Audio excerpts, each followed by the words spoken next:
Namaste. Hi, welcome to the Shaman and the Mermaid. Beautiful, almost summer day here as we approach the solstice.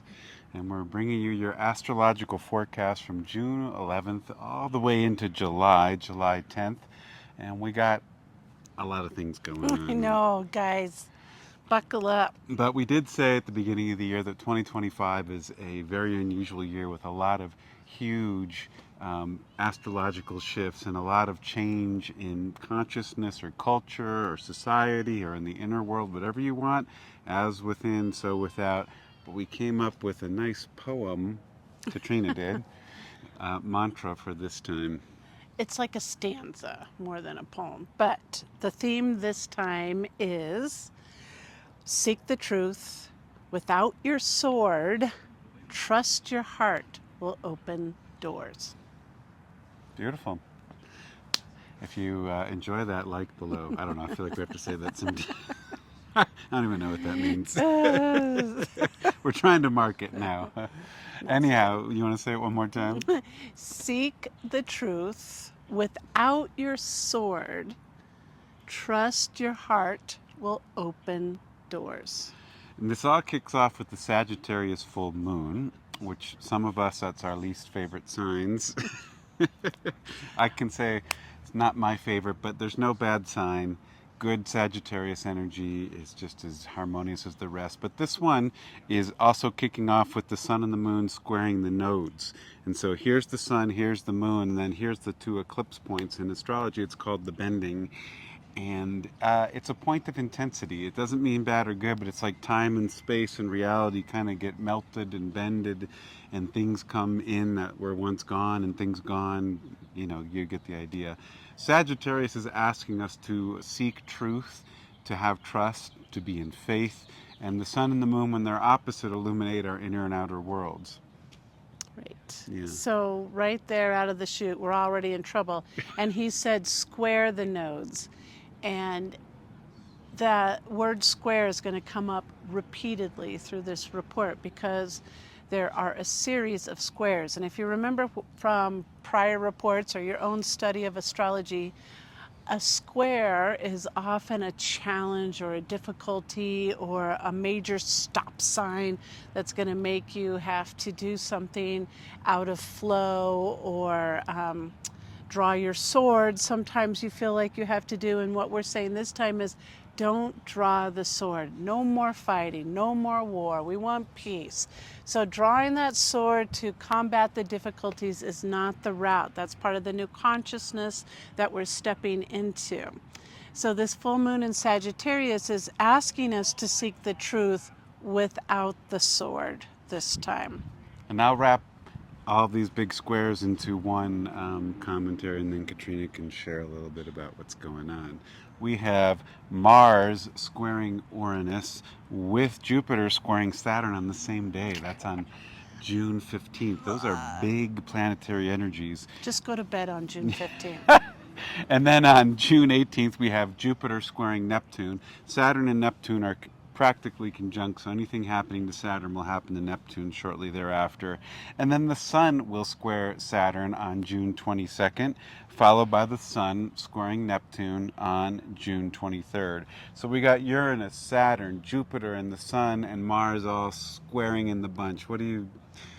did we already say it? That's like put down the sword, if I haven't said that.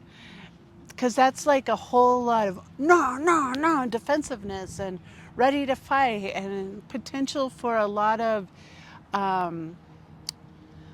conflict with those energies. Those are big planets that the sun, you know, that's your personality. That's how you show up in the world. And it's being challenged and squared by all kinds of things. And then Saturn is the rules and the law and the order, and I'm right, and this is the way it goes. And then Neptune is that possibly high imagination, but it's also the lost in delusion.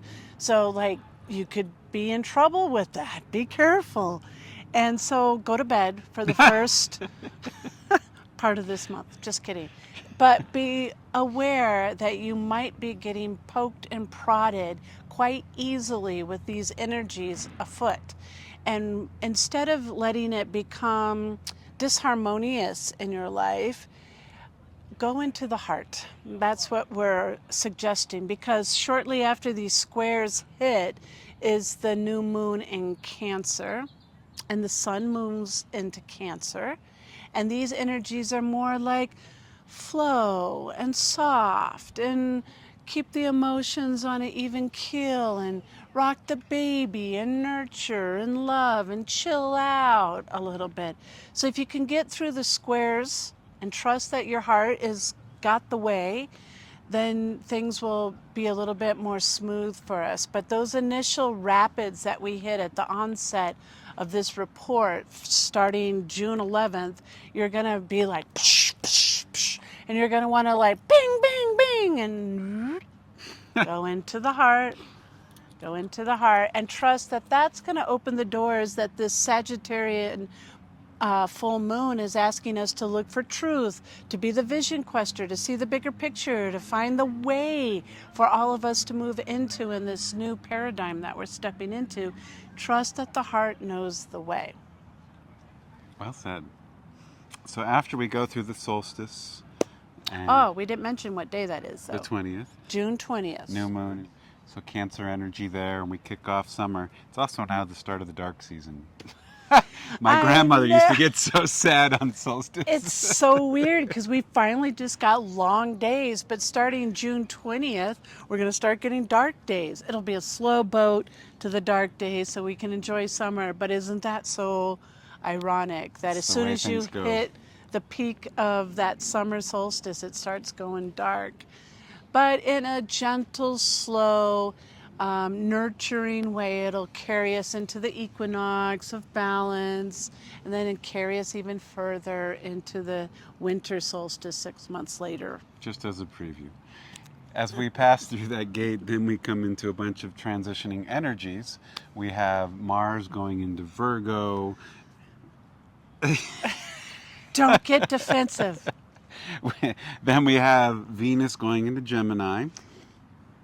And then, huge energy, we have Uranus going into, or Uranus going into Gemini as well. Uranus hasn't been there for 80 years. And so this is a rare occurrence, and Uranus in Gemini is like lightning on lightning. Uranus has been in Taurus for the past 7 years, and that's Earth and the bowl, and Taurus is a slower moving energy. Gemini is electric, and so is Uranus. So it's like Uncle Uranus now has 2 lightning Two bolts in swords hand and 2 instead in of his one. pocket. So Uranus, put down your sword. He just likes to throw things around and get things excitable and make us a little bit more, where am I going? What am I doing? Conscientious. That Gemini is curious. It wants information. Uranus there, it's a good idea to be very aware of where you're going and what you're doing. Watch your words. Be mindful of your thoughts. Things can get a little, I didn't mean to say that. No, that's not what I meant, with Uranus and Gemini. And how long will Uranus be in Gemini? 7 years. So it's a long time of bzz. Be careful what you say. And that same day, which is July 4th, the United States' birthday, interesting, Neptune goes retrograde. And so Neptune is in Aries, and it hasn't been in Aries since 1864 when the Civil War broke out. And it's going to step out of Aries and go back into Neptune for its last show for 200 and some years. And so we have Gemini getting the baton handed off, and Neptune says, I'm stepping back. And that's like, to me, and Katrina, put the sword in and go back to the heart. What was our little mantra? Well, it is seek the truth without your sword. Trust your heart will open doors. I'd stay there. And that will carry us into the Capricorn full moon. Right, which is the next time we meet on July 13th. Is that 10th? Yeah. July 10th. So just after our celebration of independence, we'll revisit and connect in around that full moon in Capricorn. But that last half of this report, from the new moon to that full moon in Capricorn, is kind of lovely because of all that Cancer energy and Venus showing up quite a bit. Just let her guide us. When Venus moves into Gemini, She gets together with Uncle Uranus. she's helping him keep his swords in check, or his lightning bolts in check. But Venus is also like, just be curious about love. That's kind of that second part of trust that being in your heart will open doors. Get curious about what it is to work from the heart, to be a loving person, to instead of wanting to get pissed off and annoyed at everything that goes on in this world right now, which it's easy to do, take a step back and try that Venus approach of compassion, loving kindness, understanding, and maybe even throwing a little bit of the F word, forgiveness. That might be helpful too at this time. Until then, we'll pick up with the Capricorn full moon on July 10th and have a good solstice and have a good 4th of July and happy Father's Day to all the dads out there. All right, yogis. Namaste. Namaste.